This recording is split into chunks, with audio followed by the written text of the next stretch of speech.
Donc voilà, là c'est la réalité. C'est ce qui se passe en réalité quand on met ça, on les appelle les solutions réelles. C'est pas des solutions idéales. Une solution idéale, par définition, une solution idéale, si vous mettez 90 cm3, bon je dis 90, vous pouvez dire 50, 30, n'importe quel, là je prie juste 90, d'une substance 1 plus 100 plus 10 cm3 d'une substance 2 pure, toujours, c'est des substances pures, et quand on va mettre dans une fiole de 100 ml, une fiole parce que l'exactitude elle est très grande, c'est très exact, vous allez obtenir vraiment 100 ml. Il n'y a pas de différence. D'accord? Donc là, c'est une solution dite idéale. Donc ici, c'est-à-dire que il n'y a eu ni contraction ni dilatation du volume. C'est ça ce qu'on veut dire idéal, mais c'est très rare. C'est vrai, je pense que toutes les solutions vont soit subir une augmentation, soit une contraction du volume. C'est très rare où on observe que le volume total à la fin est exactement 100. Soit on va observer une légère dilatation, soit une légère contraction. Donc voici les solutions idéales. Une solution idéale, on dit que l'enthalpie de mélange est égale à 0. Il n'y a pas de formation. Pourquoi? Parce qu'il n'y a pas de formation de liaison physique entre les molécules, entre les deux substances. Donc s'il n'y a pas de dégagement de chaleur ou bien d'absorption de chaleur de l'extérieur, donc forcément la solution est idéale. Pourquoi? Parce qu'il n'y a pas eu de liaison physique entre les molécules, ou bien c'est-à-dire de préférence, on ne peut pas dire qu'il n'y a pas eu, généralement quand il n'y a pas de formation de liaison physique, c'est-à-dire qu'on est en train de parler des gaz plus. Mais dans les solutions, dans les liquides, voilà, supposons que c'est les molécules A, et là c'est B. On va imaginer cette substance comme ça, A, comme ça.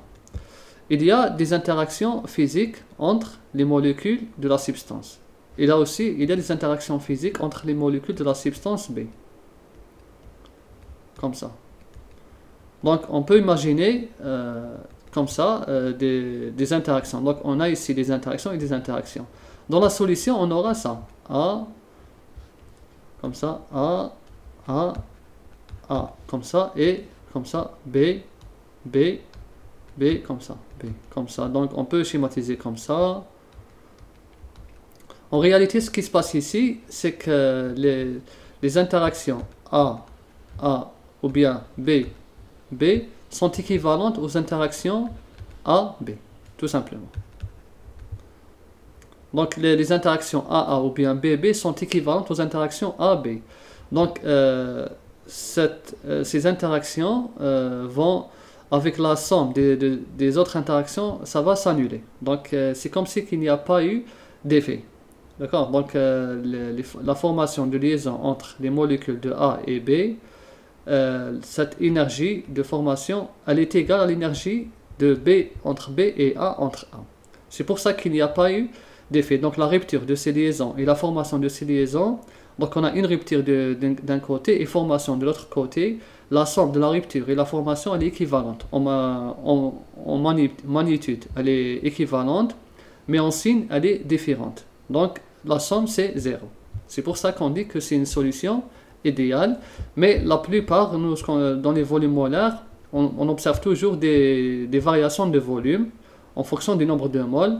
Donc on trace cette courbe et on détermine la fonction. Bon, là c'est une fonction quadratique, sinon il y a d'autres types de fonctions. Il y a des fonctions polynomiales, il y a pas mal de types de fonctions.